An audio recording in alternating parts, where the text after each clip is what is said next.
Good morning to one and all. Today we will discuss in continuation with the yesterday's topic artificial insemination. Artificial insemination.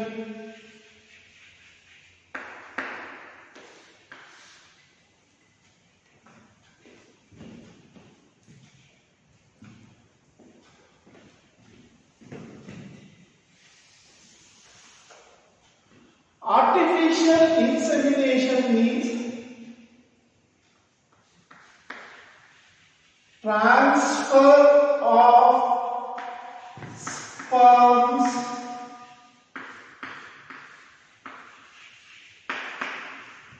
from reproductive tract of female. Here male sperm is transferred into female reproductive tract. That is called artificial insemination. So this can be taken place in controlled breeding procedure. Controlled breeding process. What? Generally aligned or desirable characters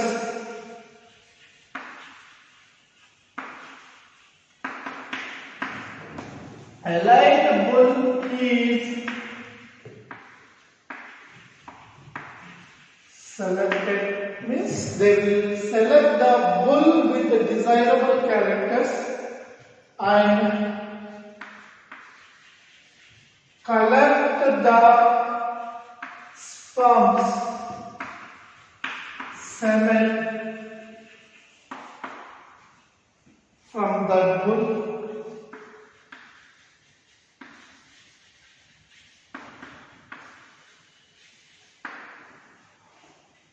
So here we will be that breeder will be collecting the semen from that bull,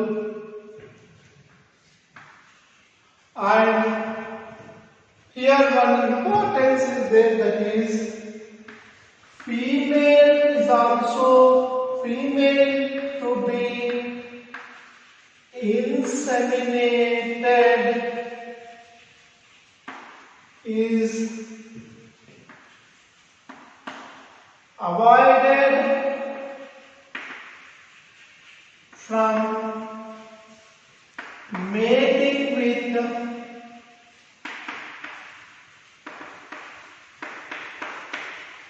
normal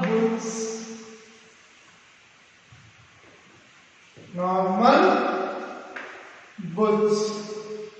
After this, either this can be transported to female or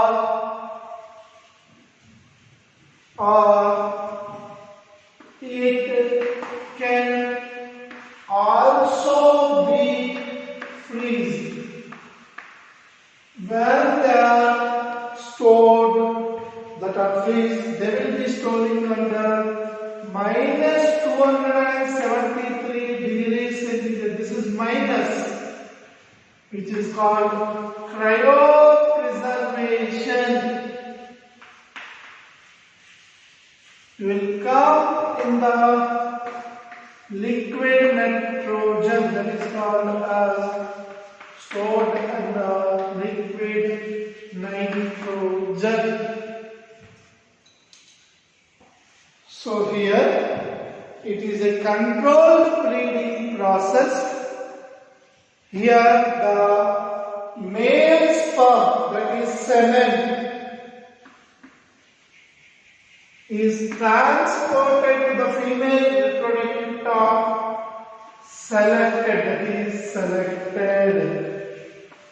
Means whatever the female we have selected to have a late offspring, so we can go for the artificial insemination. In that process, generally this is completely a control, means that will be the control under the control of breeder.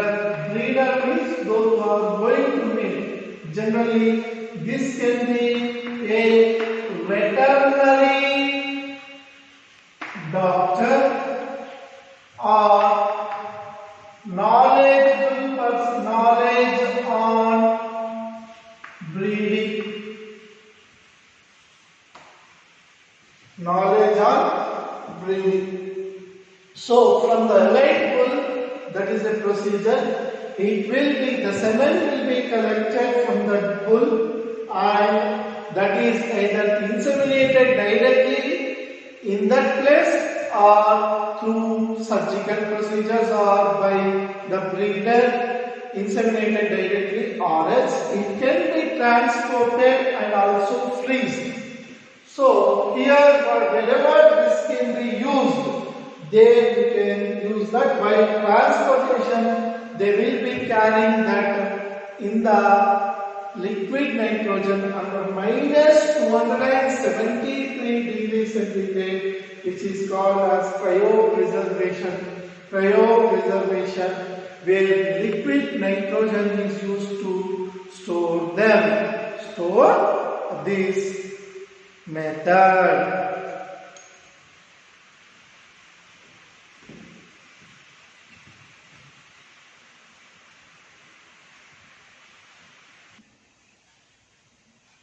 Next, coming on to the multiple ovulation embryo transfer. So this is a more somewhat advanced technique than artificial insemination, but artificial insemination is advantageous over generally normal, advantageous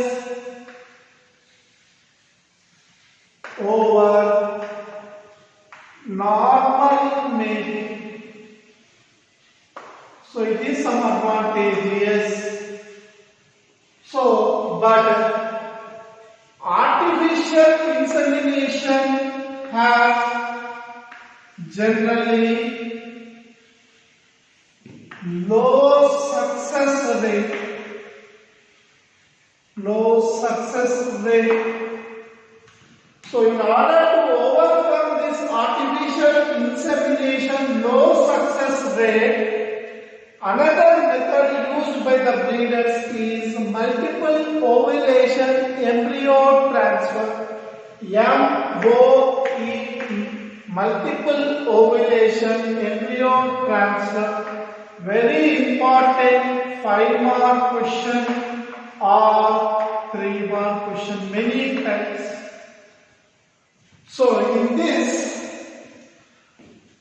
MOET, multiple ovulation embryo transfer. Okay, first, super male female means having desirable characters, desirable genes or characters. These are taken into consideration. This super female is given with FSH like hormone. So once they ask what is this hormone, this is not given in our textbook. The hormone is serum gonadotropin. So this is a neat bit. Serum gonadotropin is given. Immediately this develops more than one egg. Generally, any female in the mammals, only one egg. Only one egg is released per cycle. In the case of buffaloes, it is only one per one menstrual cycle. One Easter cycle. This FSH-like hormone, serum gonadotropin, is given. Immediately, it gives you 6 to 8 eggs per time. Means one time. These eggs are non-surgically removed. Okay, first study.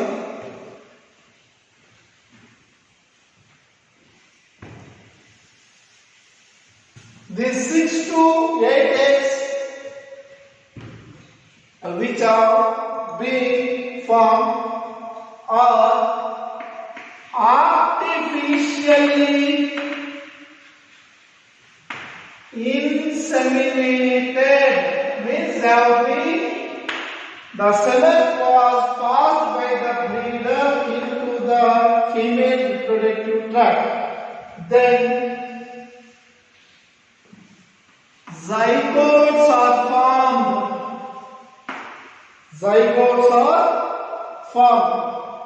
These will form 6 to 8 zygotes. Because 6 to 8 eggs, 6 to 8 zygotes. These zygotes are non-surgically, means without operation, they are removed. They are taken out. At what stage? These are removed non-surgically at 8 to 32 cell stage. When these zygotes are removed, means 8 to 32 cell stage. This non-surgically removed eggs will be transferred into 6 surrogate mothers. How many eggs? Containing mothers. These 6 are called as surrogate mothers. Surrogate mothers are rented mothers. Generally, rented mothers. And again, this bull used for next MOET. This will not be giving birth to animals. The surrogate mothers will be used and they will be giving the splins. So why this is used? This is used for advantages of neon are milk yielding females, milk yielding females, and more beef accumulating males, and also increases head size, means number of organisms in less time. So that are the 3 most advantages of meiote. So this is very important 5-mark question most of the time. Sometimes they are asking for 3 marks. And NEET also some questions are there, possibility is there from this particular chapter, particular topic.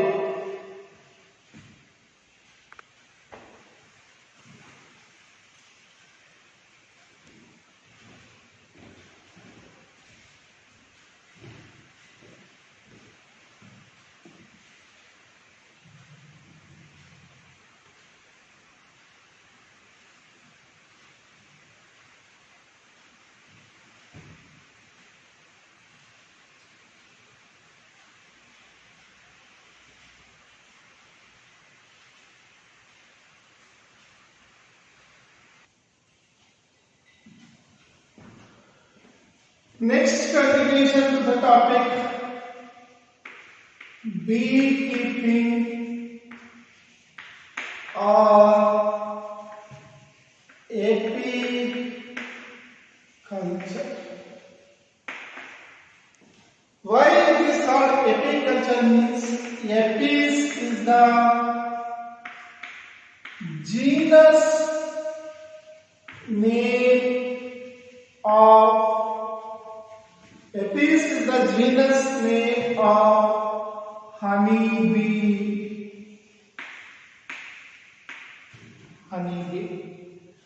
So, apiculture means honeybee maintenance is called apiculture. Why? Why honeybee should be red? Because it is labor requirement is less. So you have no labor requirement. The second important thing is it is having high nutritive value. Means honey is having high nutritive value. Next one, why the honeybee should be red? Less space and more income generating industry,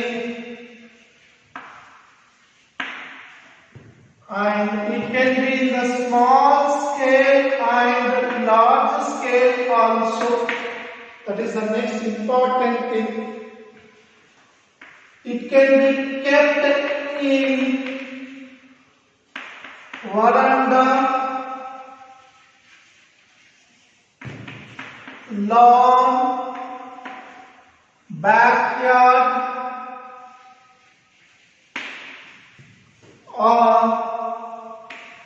nearby herbs or shrubs with limited space. This is the most important characteristic feature for the beehive. And out of this honey, beeswax and bee pollen can be obtained. So these are the products obtained from the honeybee culture. Okay. Beeswax is used in cosmetics and polish. In polish and beeswax can be used. Honey can be used as food, that is general intake, and mostly used because it is also used in the medicinal industry. It is one. And Apis indica is the common red species. Red species Apis indica is generally used. So what we need to know related to that? Nature and habits of honey bee. Nature and habits of honey bee, and what is the mode of collection? So, swarms of honeybee collection, swarms of honeybee collection should be known, and flowering season and pollination habits also should be known. So these are the things. Why honeybee culture is called apiculture means because the genus name of honeybee is called Apis, and you can see that there is a less labor requirement. So no more labor requirement, and it is having high nutritive value, that is with high amount of sugar and natural sugar, and which is not causing any damage to the body. So we can take this sugar which is giving the energy.